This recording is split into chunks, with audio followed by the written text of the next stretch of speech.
2 മാസം മുൻപ് ഒരു യൂട്യൂബ് ചാനലിന് നൽകിയ അഭിമുഖത്തിൽ പ്രൊഡക്ഷൻ കൺട്രോളർമാർക്കെതിരെ സാന്ദ്ര തോമസ് സംസാരിച്ചതാണ് ഇപ്പോഴത്തെ ഈ പ്രശ്നങ്ങൾക്കെല്ലാം കാരണം. പ്രൊഡക്ഷൻ കൺട്രോളർ എന്ന തസ്തിക ഇനി മലയാള സിനിമയ്ക്ക് ആവശ്യമില്ലെന്നായിരുന്നു സാന്ദ്ര തോമസിന്റെ പരാമർശം. അവരിപ്പോൾ ആർട്ടിസ്റ്റ് മാനേജേഴ്സ് ആണ്. പ്രൊഡക്ഷൻ കൺട്രോളർ എന്ന തസ്തികയുടെ പേര് മാറ്റി ആർട്ടിസ്റ്റ് മാനേജേഴ്സ് എന്നാക്കണം.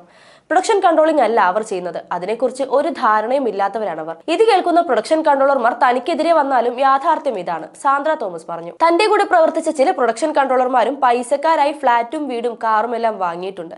തനിക്ക് മനസ്സിലാവാത്ത രീതിയിൽ മോഷ്ടിച്ചോളൂ എന്ന് താൻ തന്നെ ചിലരോട് പറഞ്ഞിട്ടുണ്ട്. അതും ഗതി കെട്ടിട്ടാണ് പറഞ്ഞത്. ഫെഫ്ക വാളെടുക്കുന്നത് കൊണ്ടാണ് പ്രൊഡക്ഷൻ കൺട്രോളർമാരെ ഒഴിവാക്കാത്തത്. അതിനുള്ള സ്വാതന്ത്ര്യം ഇവിടെ നിർമ്മാതാവിനില്ലെന്നും സാന്ദ്ര പറഞ്ഞിരുന്നു. ഇതാണ് മാനനഷ്ട കേസിലേക്ക് പ്രൊഡക്ഷൻ എക്സിക്യൂട്ടീവ് യൂണിയനെ നയിക്കാനുള്ള കാരണം. പ്രൊഡക്ഷൻ കൺട്രോളർമാരെ മോശക്കാരായി ചിത്രീകരിച്ചു എന്ന് പറഞ്ഞ് പ്രൊഡക്ഷൻ എക്സിക്യൂട്ടീവ് യൂണിയൻ കോടതിയെ സമീപിക്കുകയും 50 ലക്ഷം രൂപ നഷ്ടപരിഹാരം ആവശ്യപ്പെട്ടുകൊണ്ടുള്ള മാനനഷ്ട case production executive union Ernakulam sub കോടതിയിൽ ഫയൽ ചെയ്തിരിക്കുകയുമാണ്. ഹൈക്കോടതി അഭിഭാഷക ശ്രുതി ഉണ്ണികൃഷ്ണൻ മുഖേനയാണ് പ്രൊഡക്ഷൻ എക്സിക്യൂട്ടീവ് യൂണിയൻ കോടതിയെ സമീപിച്ചിരിക്കുന്നത്. ജനറൽ സെക്രട്ടറി ഷിബുജി സുശീലൻ പുറത്തിറക്കിയ വാർത്താക്കുറിപ്പിലാണ് ഇക്കാര്യം വ്യക്തമാക്കിയിരിക്കുന്നത്. സാന്ദ്രയുടെ പ്രസ്താവനയ്ക്കെതിരെ ഒരു പ്രൊഡക്ഷൻ കൺട്രോളർ ഈ അടുത്ത ദിവസം സാന്ദ്രയെ ഫോണിൽ വിളിച്ച് ഭീഷണിപ്പെടുത്തുകയുമുണ്ടായി. എന്തായാലും സിനിമയിൽ 4 ചുവരിൽ സംസാരിച്ചു തീർക്കേണ്ടത് അനാവശ്യമായി പൊതു ഇടത്തിൽ വലിച്ചെടുക്കുന്നതിനെതിരെ സോഷ്യൽ മീഡിയയിൽ പരാമർശങ്ങൾക്ക് ഇടയാക്കുന്നുണ്ട് എന്നതാണ് വാസ്തവം.